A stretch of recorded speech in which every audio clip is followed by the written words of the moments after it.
Hey everyone, welcome back to another episode of Marketing Corner. Whoop, whoop, whoop. I'm supposed to say whoop whoop, Jen. Okay, whatever. Whoop, whoop. This is Damn it. episode We've been at 152. We are back from Sassiest. It's been a while now, like it's been a few weeks. Mhm. And in true all-star fashion style, Jennifer spoke on stage. Shout out to not speaking on stage, but okay, fair enough. I'll give that to you. But and you did really I love well. that you called me Jennifer. I love that you called me Jennifer. Yeah, that's when it's Professional. serious. That's my business name. That's when I'm really jealous. Yeah. No, but Jennifer, you spoke at Sassiest, super cool. Sassiest is always interesting because you don't have a lot of time on stage. I think it's 17 minutes, right, or something like 15, and then time 2 minutes for questions. Yep. Yeah, that's really short. So you have to be Very super short. precise. Which is cool. Like it's a good thing. But anyways, we thought we would just like go through some of your key takeaways, like key findings in that presentation, and talk it through. I think that's probably hopefully important, like cool for you guys out there listening. So first thing first, what was the topic of your presentation, Jen? So thank you for that. The topic was, I decided to use this opportunity at Sassiest to use my platform to address some of the main mistakes I see a lot of companies making when it comes to their GTM and things that actually kill their growth. And this is from, my work in Verdane, plus working in multiple different companies, seeing this almost got to the point, I'd see it so frequently that when I would go to support a portfolio company, rather than doing like a really in-depth audit, I would look for these things. And then like, this is usually the thing that's wrong. So that's it was so prevalent that I thought, okay, let's bring this up. Let's get it out into the open and hopefully address it. So these are my 3 mistakes that I've seen, but I'm sure you've seen a lot. And I'd love your take on some of these, but that's what I want to share. And if you're doing these things, you're going to kill your growth. And I think like now I've seen the presentation and I know you quite well. Like you're not the only one who sees this stuff. Like it's kind of crazy, but we'll get to it and then we can kind of explain. There's 3 things you want to cover, right? Right? Yeah, and I originally had like 5, but as you said, you don't have enough time, so I had to kind of find the 3 worst. But there are others out there. Yeah, exactly. Okay, let's start with the first one. What's the first thing that kills your growth, in your opinion, Jen? So I think one of the big mistakes a lot of companies make is that they have this obsession with new logos. And I want to make it clear off the bat that new logos are important. I'm not saying that they're not, but when you build your entire go-to-market purely around sales and you ignore the importance of CS, the importance of onboarding customers successfully and keeping them and expanding upon them, you're kind of killing your growth. You're paying for growth rather than having compounding growth. Absolutely. So how do you explain that to like because I know how you visualize it. It's kind of hard to visualize here on a podcast, but like walk me through it.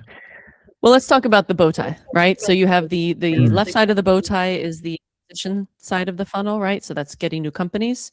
And then you have retention and expansion on the other side of the bow tie, which is also a revenue driver. Both of these functions, both of these sides of the bow tie generate revenue, but we treat them very, very differently.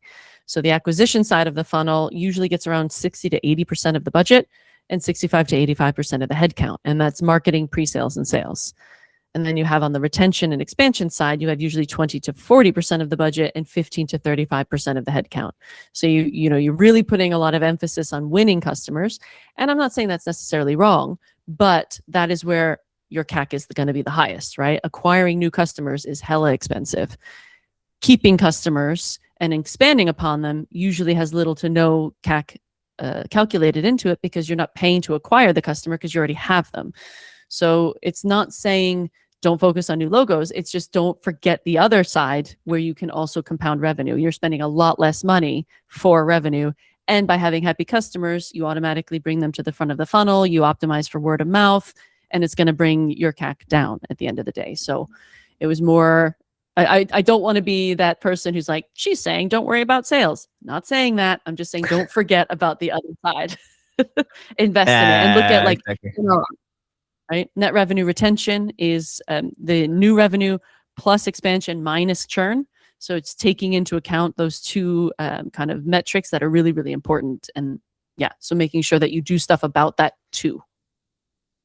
I think it's for me, it's also, I don't know, like I don't know how to phrase this properly. I'll give it a crack, but it's more like there's different parts of their journey where this is more true than others, if that makes sense. So for like, because in the beginning, I would say once you're from your first, let's say 1 to 50 employees, I don't know if that's even a good benchmark these days anyways, but let's say that. Then in my world, it's more like sales fixes all problems. Like it's just like in the beginning of your startup, scale up, whatever, well, sales fixes all problems. But there comes a point where you're 100 employees, 150, 200 plus, where what you're saying here is one, like it's so crazy true it hurts, right? Because like you also start to like saturate maybe your market more, and then you're not getting the full offset of like your investment in getting these, like the customer acquisition cost is still going to go higher and maintain high. You need to get more out of every client you win. But in the beginning, you can kind of get away with it because like there's such a big market. There's like kind of just growing, expanding, just keep growing. But I think it becomes more and more of a thing the more you grow, in my opinion. But let me challenge you a little bit on that.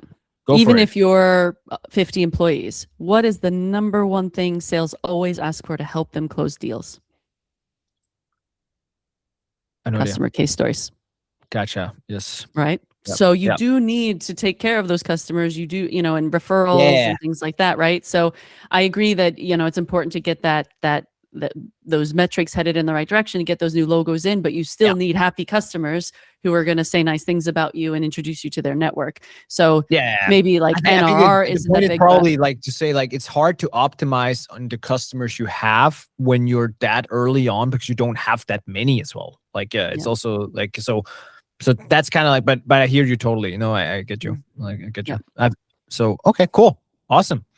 Next one is the one you always hear me say, thinking that ICP means I can pay. Your favorite. Yeah, I love it.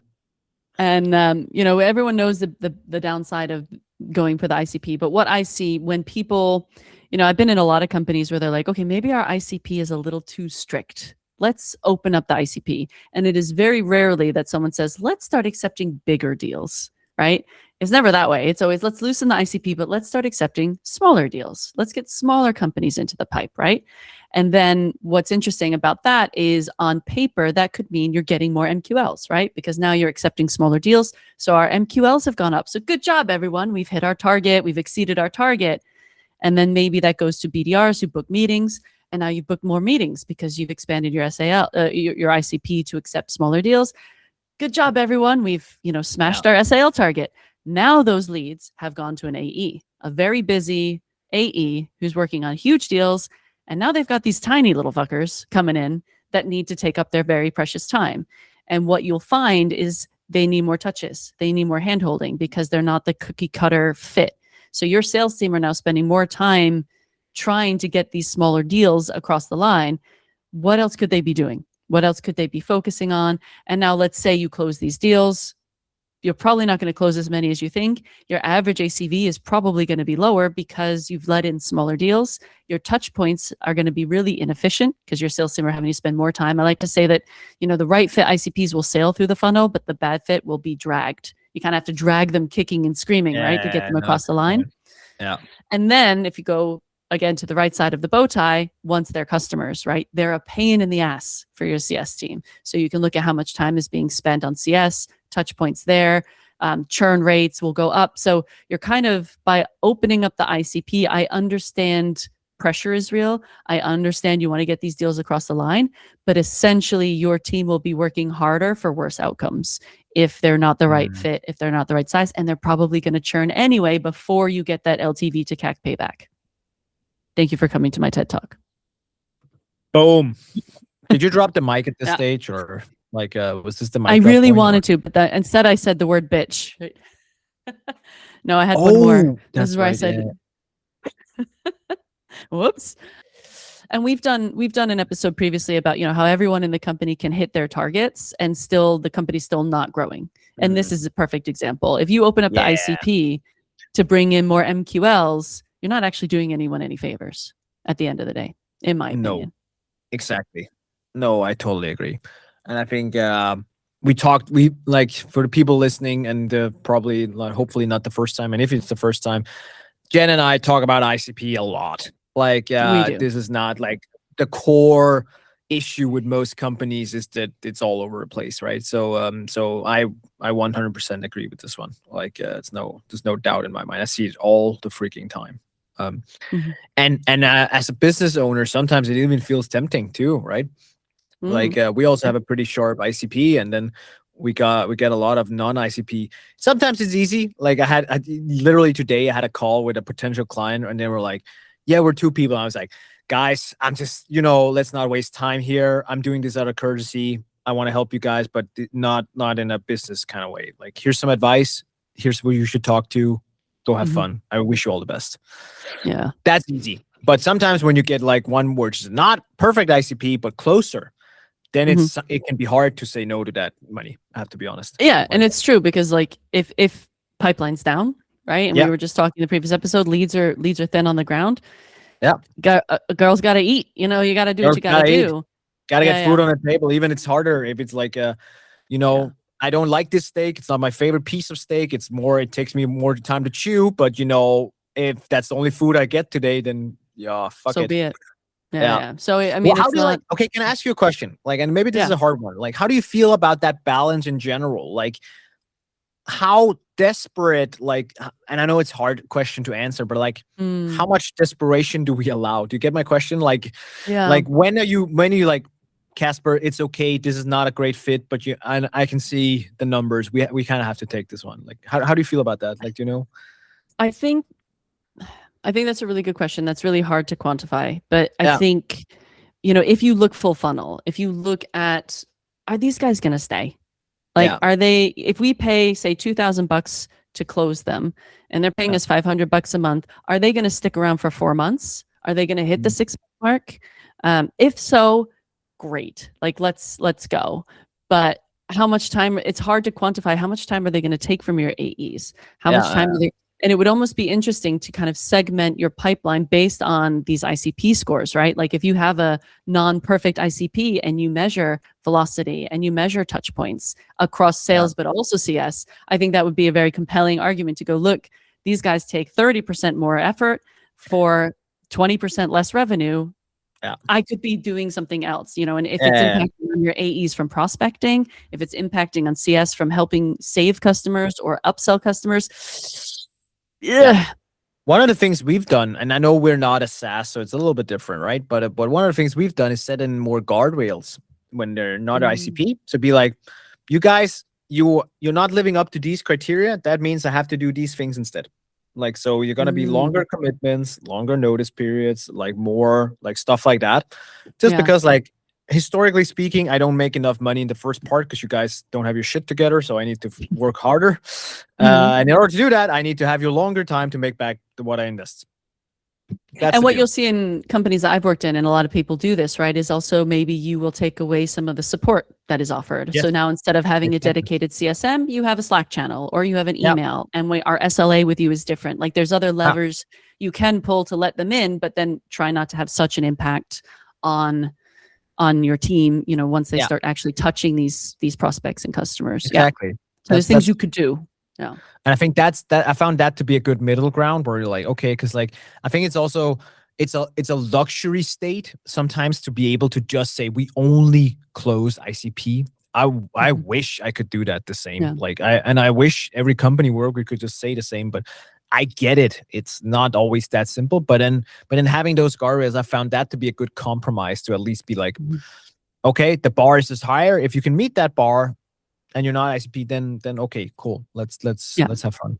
Right. And if you have a way, because the main impact, of course, is time and looking at efficiency. And that's kind of hard because you can't really say, well, if I didn't have to do this, I could have done that. You can't really say that. But if you can look at things like retention and how long do they stay with you. So if there's a way you can kind of ring fence how much money we're willing to spend on this, then on the other side, you can say, okay, well, it didn't actually cost us that much and they churned and we made a little bit of profit. Then it kind of works out at the end of the day, I guess. But I just see so many times that you're spending just as much to close these customers and then they churn. So your LTV to CAC ratio goes out the window, your profitability goes out the window, your EBITDA is crap.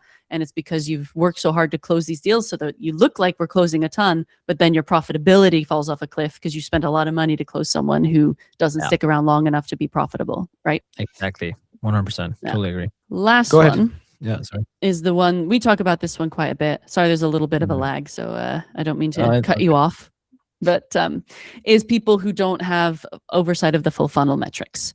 And this one we hear a lot, right? We need more leads. We need more leads. Marketing, we need more leads. Everything's marketing's fault, right? If the pipeline is down, if you're probably not going to hit target, that's where people get stressed. They start pointing fingers. And usually, and I probably have a bit of burnt child, right? But usually for me, it's we don't have enough leads. The volume is down. But if you actually look at the full funnel metrics, sometimes that'll tell you a different story. And this is probably told better visually, which is why everyone needs to buy tickets to Growthphoria, where you will see this visually. Plug. That's fine. I had a situation in one of the companies I was working with where it was like, we need more volume. And so we looked at the leads to MQLs, MQLs to SAL, SAL to close one. And we got those conversion rates. And what we saw was that the leads to MQLs was around 15% conversion rate. Could be better, but like benchmark is like 20, 25. So that's not terrible. MQLs to SALs. So an MQL for them was what we would call like a hand raiser, like book a demo, sales, want to talk to sales, right? So MQLs to people actually agreeing to meetings, which is in this case was a SAL, was 69%. So 69% of the MQLs coming in became a meeting. Now that makes sense because if you say book a demo or I want to talk to sales, you're probably going to be more likely to agree to meet with sales or a demo, right? But then from a sales accepted lead to a close one, 6% conversion rate, where it should be 30 to 40. Yeah. So now I'm saying, is this a volume problem? I don't think this is a volume problem, but just for shits and giggles, let me double the amount of leads. So let's say we doubled the amount of leads, but we kept all the conversion rates the same, right? We didn't improve. We didn't do the hard work. We just threw more money at it. We doubled our budget. You still aren't going to hit your target because it's that 6% that's killing you. It's that conversion rate. But I've worked with one portfolio company in particular where we identified this problem and we said, okay, we need to tighten the ICP. We need to be better at the qualification from BDR to AE. We need to be better at that handover. And we need to improve sales enablement. And that's where marketing came in. And we needed to train sales better. And we actually created vertical specific pods for the sales team. So now when that prospect came through, they're speaking to someone who is really, really well trained and knowledgeable of their industry, rather than this kind of round robin of like, oh, you're available, you get this or whatever. And that made the conversion rate shoot up to 35%, which is within benchmark. That's what it should be, right? Because if you think of these leads coming through, first from a lead to an MQL, they have to have some kind of qualification. So that's one filter. And then an MQL to an SAL has to be another filter. So they've already kind of gone through two filters. So that close rate should be much higher than 6%. And by doing that, that's how you hit your target, right? That's how you generate the revenue without increasing leads. You do the hard work. And it's not buying a tool. It's not, a new AI tool. AI is not going to fix alignment or bad qualification, right? It's doing the hard work and training the sales team. And this isn't always on sales's plate, but it wasn't just a marketing problem, right? We could have done better with sales enablement assets, and we did, but we also had to retrain sales to have better conversations, right? Was that the mic drop moment, or? That was the mic drop. Well, the final moment was fix the system, not the symptoms, right? So that was the mic drop. That was the mic drop moment. Yeah, there we go. Yeah. Because the symptoms are we're not getting enough leads at the end. What the system was broken. So we need to fix the system. We see that all the time, right? Like I was pitching, we're pitching on a potential new client yesterday, and they, I think it was 2% of their leads or their overall leads turned into actual closed won customers. And it is like a little bit reverse of saying just like that was the classic MQL hamster wheel. And they were like, and it's funny because like the board and everyone else was asking for more volume, and the marketing team here was kind of like, I don't think we have a volume problem. I was like, guys, you don't have a volume problem. You have a quality problem. Yeah. And there's that. Yeah, right. And it's the same thing with like, we gotta fix the right issues. It's very much similar, right? And I saw another company, right, where they were being measured on SALs. That is people agreeing to a meeting. So that is what marketing optimized for. And the thing that drove the most of those in this particular case were webinars. So we optimize. 0. After 2 years, none of those SALs became customers through webinars. Wow. Not a single one. And we said to the CFO, like, hey, this isn't working. We need to be measured on something else and he said, I need predictability. SALs are predictable. I can tell him I will get you 40 of these a month. I can do that. So that's what they optimize for. So again, this is how companies can be hitting their targets. Teams or departments are hitting their targets, but the company is still failing because we were ticking that SAL bucket, but we weren't looking at close one. Can I ask you a question? Always. This is a little bit outside of let's call it the scope of this podcast today, but I'm curious. I don't know, like I think I have my take, but I'm curious on yours. Do you think CFOs, people like that take these kind of financial decisions, do you think they listen to as many podcasts and do as much like learning as we do? I will say probably not about marketing. No. Okay. But I also don't listen to a lot of CFO podcasts. No. But I'm actually like curious. Maybe there's a listener out there who is a CFO or something, because I don't know. I don't want to sound like holy or put myself on a pedestal or put you on a pedestal or something. But I feel like we learn, we adapt. Like we learn, we adapt, we get better, we get smarter. And I think a lot of people do that. But just sometimes I'm just like, CFOs, why are they always like that, right? Like they're fucking like, I've met a few. There's a few. I'm not gonna mention them, but I have definitely met a few quite cool CFOs along the way that are like, they get it. They get how marketing works and they get everything. But damn, I've also met a lot of the other ones where it's like, Casper, there's no ROI. But I'm like, dude, you're like, how are you measuring ROI here? Like, what are you talking about? But I think some of it, we talk about this a lot with kind of stakeholder management, right? Because what we also see, maybe it's not always CFOs, right? It's also, I've reported to CROs who have said, we're not getting any ROI on LinkedIn, turn it off. So I think the pressure comes from above. So whether it's if you have an investor or if you have a board or whatever that is, they don't necessarily get it. They look at the numbers. They look at the bottom line. They're like, we're not making enough money. And then they kind of go to the C-level and they're like, we're not making enough money. Pull the levers, and a majority of CROs are ex-salespeople. They're not marketers. And so they're like, well, then I need more salespeople. And sales are going to go, it's not our fault. It's marketing's fault. And it's very rarely marketers are in the room. It's very rarely that your CCO is a ex-marketer or your CEO is an ex-marketer who gets it. So I think it's this kind of amalgamation, and I get it. Like I've worked in companies that have an 18-month sales cycle. So you can't optimize for close one deals because you're not waiting 18 months to know whether you did something right. But you need those kind of early indicators. SALs are probably the best one you have, but there has to be some kind of bridge between SAL to close one. That's really hard to figure out. And I haven't really worked in a company that really cracked that yet. I'll be honest, because of long sales cycles. And you have monthly targets, right? What are you supposed to do? So that's a struggle that I think a lot of marketers face. And I don't think it's done with bad intentions from a CFO. It's just more like bottom line. We need a bottom line. And we're going to get more out of sales if we have more people in sales than if we put more people in marketing. Because they're the ones on the phones, right? Yeah, no, it's true. Yeah. No, it's interesting. Yeah.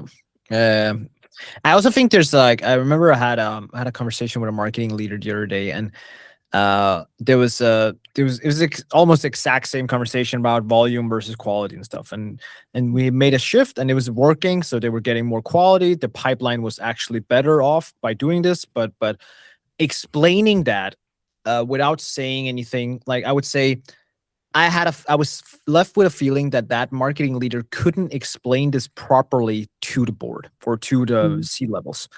And that's where the pushback comes from, is that person was not proper, like not capable of explaining it properly, and then had to flip it reverse, even though this person was smart enough to know that this was not like this. We're doing the right thing. I also feel that's part of the problem a lot of the times, is that like us as marketeers are incapable of explaining it properly, like getting it across the that's an episode shout out for us, because we did one about business metrics all marketers should know. And I think that's a big lesson, right? You have to be able to speak the CFO's language. And as soon as I started doing that, was it perfect? No. But I got better at talking about things like CAC. And then all of a sudden, when I'm talking about LTV to CAC ratio, and I'm talking about EBITDA, and I'm talking about profitability, then suddenly they're like, oh, okay, yeah, because inbound is way more profitable than outbound. Inbound, So maybe you do need a content person, or maybe you do need a bigger budget for ads, because actually the CAC on an inbound is way lower than the CAC on an outbound. So it's also being able to speak their language instead of just getting annoyed that they don't speak ours. 100%. Yeah. Cool. Thanks for coming to my TED Talk. Yeah, thanks a lot. So I don't know what the takeaway is, but know your data. Sorry? No, I was just saying, do you have any takeaways from SaaSiest, like on the like a level, like from your talk? Do you want to? So just to sum up, what you're saying is 3 things. It is essentially, just to take it in order here, stop focusing on the new logos, like start obsessing more about the after, what happens after a sale. Then it's focusing on like narrowing down the ICP. So instead of taking all the I can pay kind of customers, just take the ICP ones. And the last one being like stop like obsessing about the top funnel, or like just what you call it, funnel blindness. Just stop no, or optimize the right part of your funnel. Is that the right way you put it? Yeah, like kind of, I think all of it, I mean, the main thread through all of it is know your data. Know what your NRR is, know where your good customers are, know how to leverage your good customers. Don't just throw money at a sales function and a marketing function if the leads are leaving, if the customers are leaving really early. To know your data when it comes to ICP. You know, we talked a little bit about sometimes you can't say no to people, but then have those metrics, understand the impact of these low quality deals. And a great way to start is having lead scoring, low scoring leads. And then you can kind of segment them and see what the impact of those leads are. Is it worth it? How much did we spend versus what did we get? And then the last one is, again, knowing your data. Look at the funnel, because it's very easy to say we need more leads. And if marketers don't know conversion rates, then it's your fault. Like, you need to know your shit, because they're going to point fingers at you and you need to be ready to say no, actually. And so I'm not saying it's always sales' fault, and I'm not saying it's always marketing's fault, but if you don't know, you know, you're just going to throw, there's no point in throwing leads into a leaky bucket. You need to understand what the leak is and fix it. So that's, again, comes down to knowing your full funnel metrics. Know those full funnel metrics. And on that note, thank you all for listening. Come see it at Growthoria. Yeah, I was about to say, come to Growthoria. Why not? Come to Growthoria. Early bird tickets. Early bird. Early bird. Boom. Actually, when this episode comes out, it's too late. But you know, like, just grab a ticket anyways. All right. Say Jen sent you. No. All right. Thanks for listening. Jen sent you. Yeah. Thanks, guys. All Thanks right, for everyone. listening. Bye.